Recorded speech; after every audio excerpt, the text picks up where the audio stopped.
चलिए, तो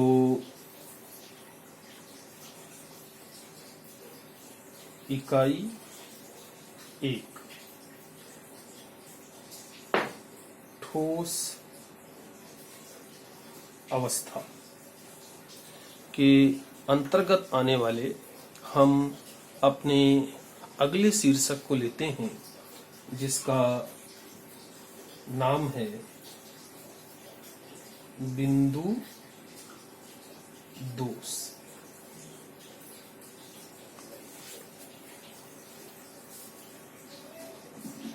बहुत नाम ही लिखा है बिंदु दोष। तो जब रचक कण अपने जालक बिंदुओं के अलावा कहीं और भी पाए जाते हैं या अपने जालक बिंदुओं पर नहीं पाए जाते हैं, तब क्रिस्टल में जो दोष उत्पन्न होता है उस दोष को हम रस समीकरण मिति दोष के नाम से जानते हैं ना। जब क्रिस्टल में रचक कण को जिस जालक बिंदु पर होना चाहिए उस जालक बिंदु पर नहीं होता है, या जालक बिंदुओं के अलावा भी क्रिस्टल में किसी और दूसरे स्थान पर रचक कण होते हैं या अन्यत्र दूसरे बाहरी कण होते हैं, तब जो दोष है उस दोष को हम बिंदु दोष के नाम से जानते हैं। ठीक है। अब ये जो बिंदु दोष है, उत्पत्ति को ध्यान में रखते हुए और गुणों को ध्यान में रखते हुए इसको मूलतः दो प्रकारों में बांटा जा सकता है। पहला, रस समीकरण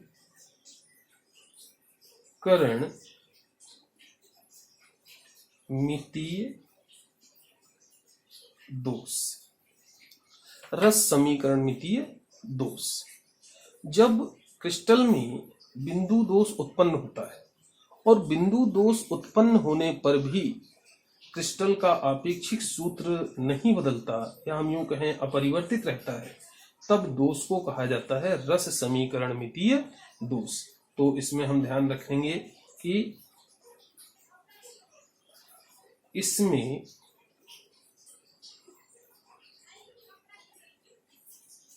क्रिस्टल का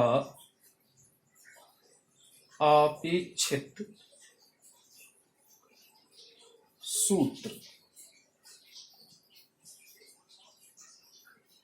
परिवर्तित नहीं होता है। इसमें क्रिस्टल का आपेक्षिक सूत्र परिवर्तित नहीं होता है, मतलब दोष उत्पन्न होने के पहले जो आपेक्षिक सूत्र होता है, दोष उत्पन्न होने के बाद भी क्रिस्टल का आपेक्षिक सूत्र वही रहता है।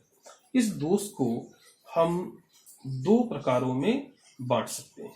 पहला, रिक्त स्थान दोष, और दूसरा अंतराकाशी दोष। रिक्त स्थान दोष और अंतराकाशी दोष। देखिए, जैसे मान लीजिए कोई क्रिस्टल है, उसकी व्यवस्था कुछ इस प्रकार है रचक कणों की।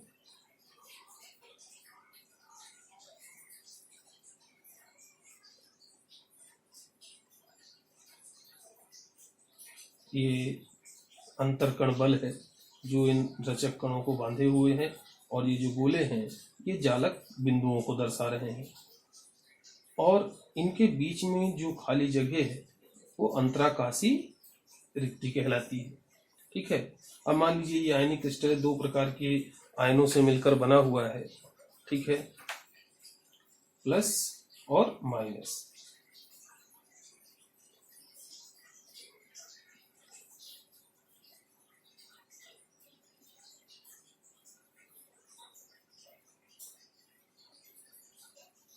ठीक।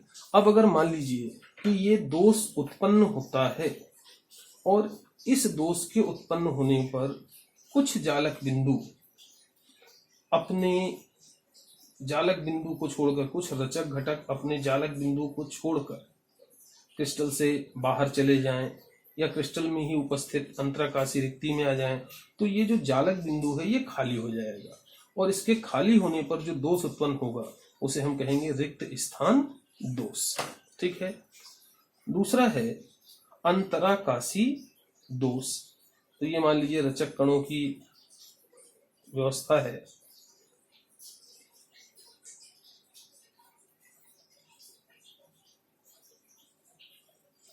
अंतरकण बल जिसके द्वारा ये रचक कण आपस में जुड़े हुए हैं, और इनके बीच में जो खाली जगह बच रही है वो अंतराकाशी रिक्ति। ठीक है। अब मान लीजिए ये आयन है, आयनिक क्रिस्टल है,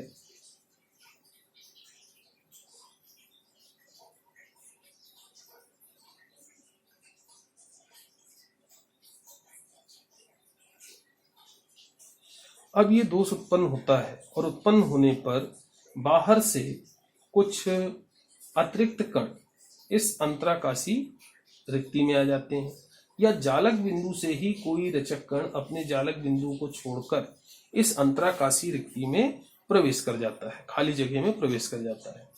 तब इस स्थिति में क्रिस्टल में जो दोष उत्पन्न होता है उस दोष को हम कहेंगे अंतराकाशी दोष। ठीक है। तो इस तरह से रस समीकरण मिति दो प्रकार का, रस समीकरण मिति क्रिस्टल दोष क्रिस्टल में दो प्रकार से उत्पन्न होता है, रिक्त स्थान दोष और अंतराकाशी दोष।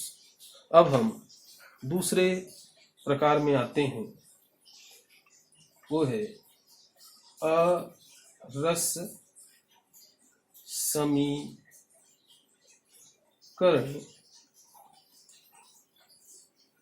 मितीय दोष। अरस समीकरण मितीय दोष बहुत ही आसान है। ठीक है। इसमें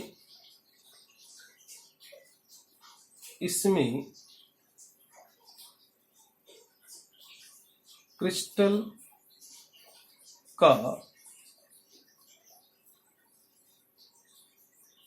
अपेक्षित सूत्र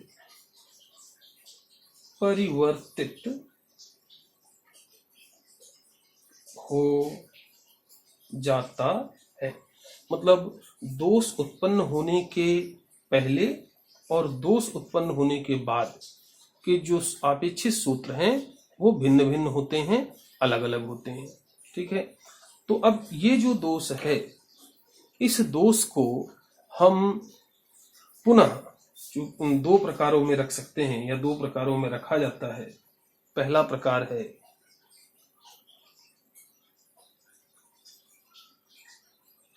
धातु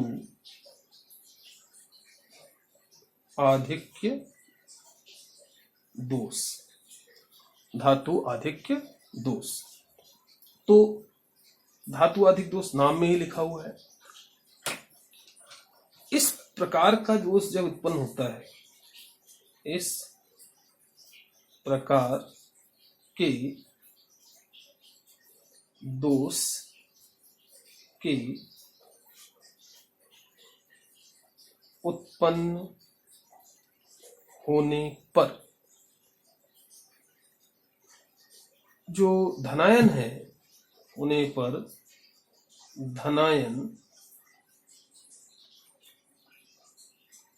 क्रिस्टल में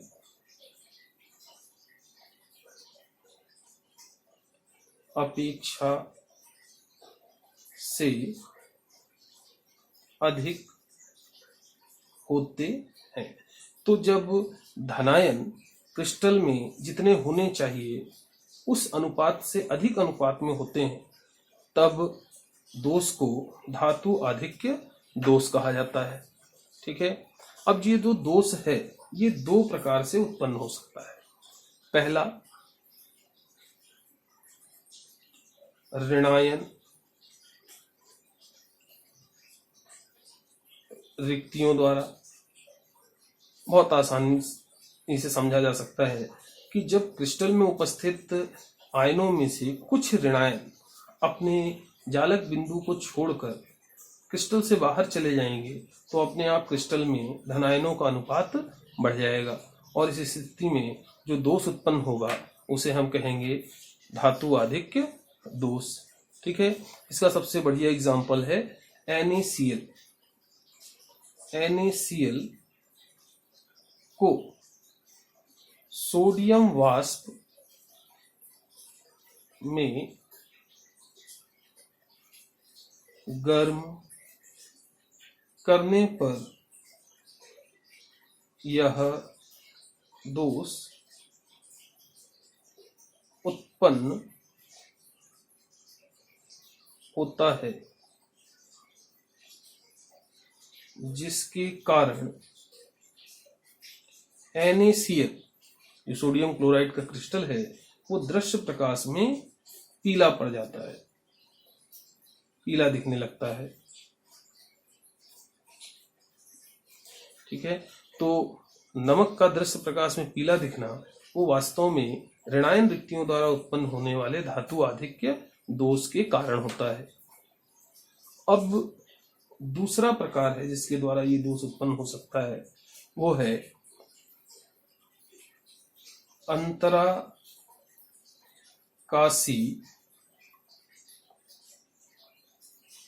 स्थान पर अतिरिक्त धनायन द्वारा। ठीक है, तो जब क्रिस्टल में जो अंतराकाशी रिक्त स्थान होते हैं उन अंतराकाशी रिक्त स्थानों पर अतिरिक्त धनायन प्रवेश कर जाते हैं, तब इस प्रकार का दोष उत्पन्न हो जाता है। ठीक है, जैसे जब हम जिंक ऑक्साइड ZnO को गर्म करते हैं, जिंक ऑक्साइड वास्तव में किस रंग का होता है? श्वेत रंग का होता है। लेकिन जब हम गर्म करते हैं तो ये जिंक ऑक्साइड पीला दिखने लगता है ना। तो ये वास्तव में गर्म करने पर उत्पन्न होने वाले धातु आधिक्य दोष के कारण होता है।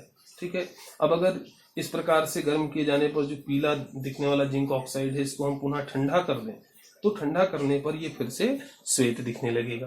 ठीक है, तो इस तरह से धातु आधिक्य दोष दो प्रकार से उत्पन्न किया जा सकता है, ऋणायन रिक्तियों द्वारा, कुछ ऋणायनों को उनके जालक बिंदुओं से हटाकर, और अंतराकाशी स्थान में अतिरिक्त धनायनों का प्रवेश कराकर। ठीक है, अब सेकंड पे आते हैं, धातु न्यूनता दोष। धातु न्यूनता दोष बिल्कुल ठीक इसी प्रकार से है। इस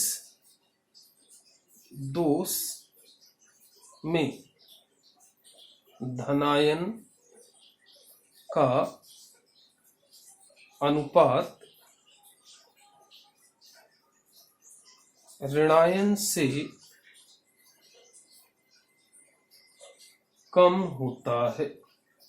धनायन का अनुपात ऋणायन से कम होता है, मतलब धनायन जो है अधिक संख्या में होते हैं ऋणायनों की तुलना में। ठीक है, अब इसमें भी यदि हम बात करें तो धातु आधिक्य दोष के समान ही इसमें भी उत्पन्न होने की दो संभावनाएं हैं। ठीक है, पहला धनायन रिक्तियों द्वारा, मतलब जब कुछ धनायन अपने जालक बिंदु को छोड़कर क्रिस्टल से बाहर चले जाते हैं तब इस प्रकार का दोष उत्पन्न हो सकता है। ठीक है, तो इसमें ध्यान रखने वाली बात है कि यह दोष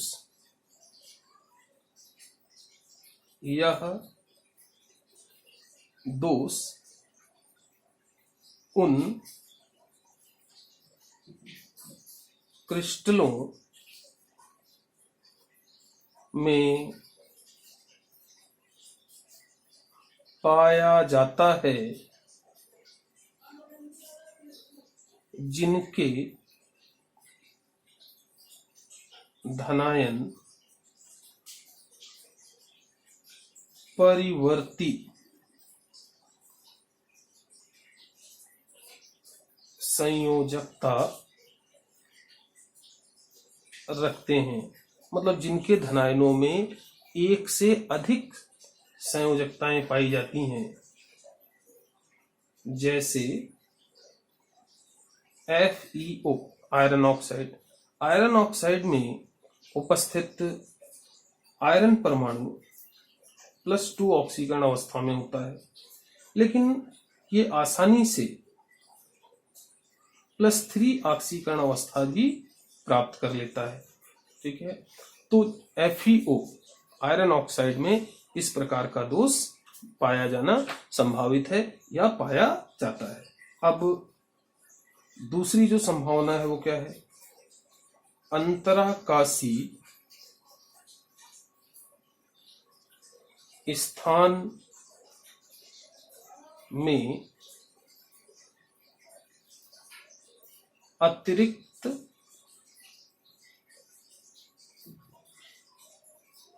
ऋणायन द्वारा, अंतराकाशी स्थान में अतिरिक्त ऋणायन प्रवेश कर जाएं तो भी ये दोष उत्पन्न हो सकता है, लेकिन ये संभव नहीं है।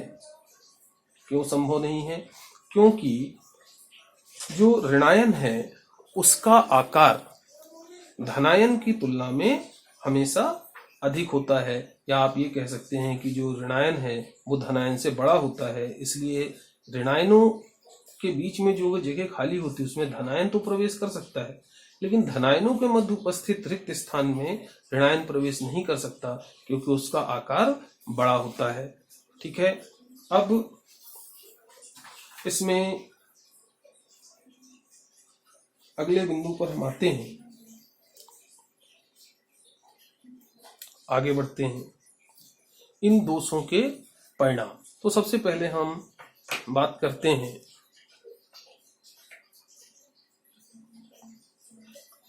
धातु आधिक्य दोष के परिणाम।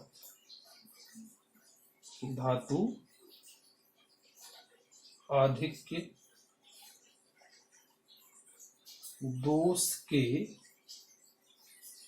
परिणाम। धातु आधिक्य दोष जब उत्पन्न होता है तो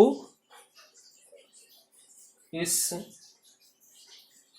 दोष से युक्त क्रिस्टल मुक्त इलेक्ट्रॉनों के कारण विद्युत का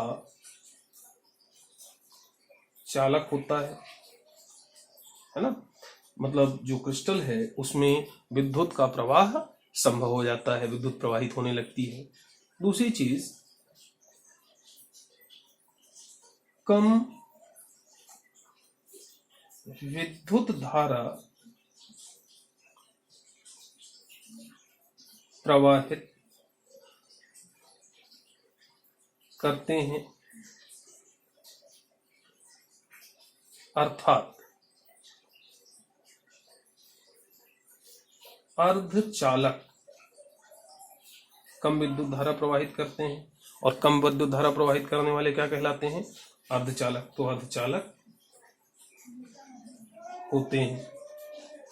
तीसरी चीज, दोष के कारण क्रिस्टल रंगीन हो जाते हैं। जिन क्रिस्टलों में ये दोष उत्पन्न होते हैं वो क्रिस्टल रंगीन हो जाते हैं। जैसे हम कुछ क्रिस्टल जिसमें ये दोष पाए जाते हैं उनके उदाहरण लें तो NaCl में जब ये दोष उत्पन्न होता है तो अभी हमने बात की थी, ये पीला दिखने लगता है। इसी प्रकार LiCl में जब ये दोष उत्पन्न होता है तो ये गुलाबी दिखने लगता है। KCl में जब ये दोष उत्पन्न होता है तो यह बैंगनी दिखने लगता है। और एक और बात की थी अभी हमने, जिंक ऑक्साइड, इस दोष के कारण यह पीला दिखने लगता है। ठीक है, अब इसमें एक चीज और ध्यान रखना है कि ये जो रंग आता है ये मुक्त इलेक्ट्रॉनों के कारण होता है ना। यह रंग मुक्त इलेक्ट्रॉनों के कारण होता है ना। और जो रंग है वो मुक्त इलेक्ट्रॉन तो होते हैं, लेकिन कौन से, ये जो मुक्त इलेक्ट्रॉन है ऋणायन रिक्तियों में रहते हैं, और ऋणायन रिक्तियों में उपस्थित इलेक्ट्रॉन विशेष नाम से जाने जाते हैं, इसलिए इसका रंग मैं अलग कर रहा हूं। एफ केंद्र कहलाते हैं। ठीक है, तो अब इस प्रकार से अगर धातु आधिक्य दोष उत्पन्न होता है तो हमें उसमें ये सारी चीजें देखने को मिलती हैं, उस क्रिस्टल में हमें ये सारी परिवर्तन देखने को मिलते हैं परिणाम स्वरूप। अब आते हैं हम धातु, पहले अभी हम देख रहे थे धातु आधिक्य दोष के परिणाम, अब धातु न्यूनता दोष के परिणाम। न्यूनता दोष के परिणाम। ठीक है, तो यहां भी ध्यान रखना है कि जब चूंकि दोनों दोष हैं तो इससे भी क्रिस्टल विद्युत का चालक हो जाता है ना, और इसमें भी विद्युत धारा कम प्रवाहित होगी, मतलब ये भी अर्धचालक की तरह व्यवहार करेगा। कम विद्युत धारा प्रवाहित करते हैं, अर्थात अर्धचालक होते हैं। ठीक है, और एक कॉमन चीज याद रखनी है कि दोनों दोष हैं, और दोष कोई भी हो उसके उत्पन्न होने पर क्रिस्टल का स्थायित्व तो हमेशा घटेगा, कम हो जाएगा। ठीक है, तो इस तरह से हमने बात की बिंदु दोष की। बिंदु दोष का शीर्षक बहुत बड़ा है, लेकिन संक्षेप में ये पर्याप्त है। यदि आप ध्यान में रखते हैं तो आपके लिए बहुत अच्छा होगा। अब इसके आगे अगले शीर्षक पर हम बढ़ेंगे अपनी अगली क्लास में।